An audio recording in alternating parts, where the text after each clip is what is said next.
الحمد للہ رب العالمین والصلاة والسلام علی سید الانبیاء والمرسلین محمد بن عبد اللہ الامین وعلی آلہ وصحبہ اجمعین۔ قال اللہ تبارک وتعالی فی القرآن المجید اعوذ باللہ من الشیطان الرجیم بسم اللہ الرحمن الرحیم ان الصلاة كانت على المؤمنین کتابا موقوتا وقال فی موضع آخر ان الصلاة تنہا عن الفحشاء والمنکر۔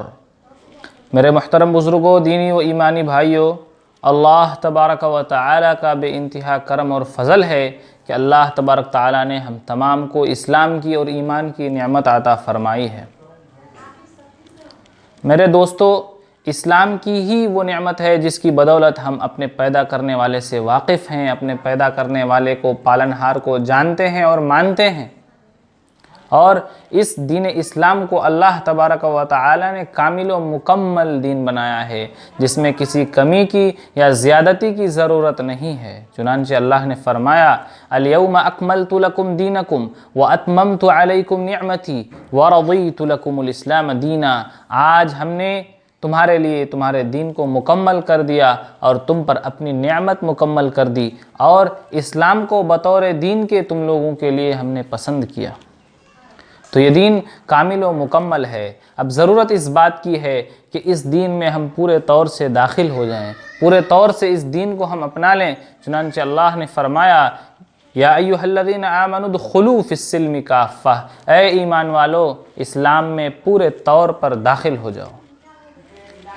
چنانچہ اس اسلام کے بہت سے شعبے ہیں، اس اسلام کی بہت سی شاخیں ہیں، اس اسلام کی بنیادیں ہیں جن کو اللہ کے نبی صلی اللہ علیہ وسلم نے جا بجا اپنی احادیث کے ذریعے سے ہم پر واضح فرمایا ہے۔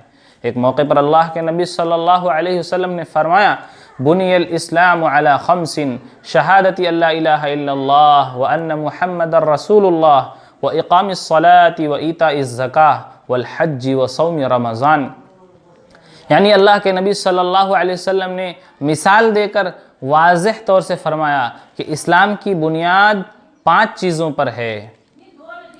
جس طریقے سے ہم ایک گھر کی اگر تعمیر کرتے ہیں تو سب سے پہلے اس کی بنیاد کو مضبوط کرتے ہیں، اس کے پائے کھڑے کرتے ہیں تاکہ ہماری پوری بلڈنگ، پوری عمارت، اونچی سے اونچی عمارت بلند سے بلند تر ہو، مضبوط سے مضبوط تر ہو، اور اس میں کسی طرح کی کمی نہ ہو، کسی طرح کی کمزوری نہ ہو۔ اسی طریقے سے اللہ کے نبی صلی اللہ علیہ وسلم نے فرمایا کہ اسلام بھی گویا ایک بلڈنگ کی طرح ہے، ایک عمارت کی طرح ہے جو 5 بنیادوں پر کھڑا ہے۔ سب سے پہلی بنیاد ہے شہادت ان لا الہ الا اللہ وان محمد رسول اللہ واقام الصلاۃ۔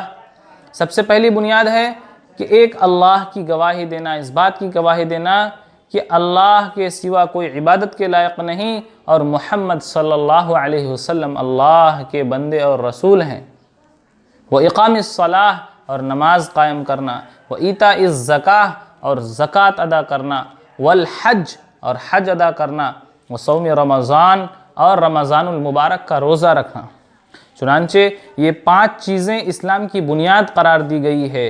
گویا اگر ان چیزوں میں ہم نے کوئی کمی اختیار کی، ان چیزوں میں ہماری طرف سے کوئی کمی اور غفلت ہوتی ہے تو گویا کہ ہم اسلام کی بنیاد کو کمزور کر رہے ہیں، اسلام کی بنیاد کو ڈھا رہے ہیں۔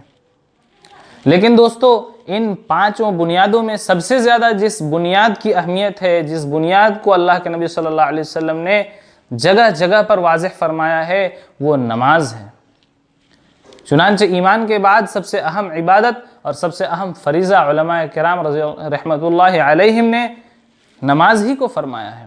ایک موقع پر اللہ کے نبی صلی اللہ علیہ وسلم نے فرمایا الصلاۃ عماد الدین من اقامها اقام الدین ومن ہدمها ہدم الدین، کہ نماز دین کا ستون ہے، دین کا کھمبا ہے۔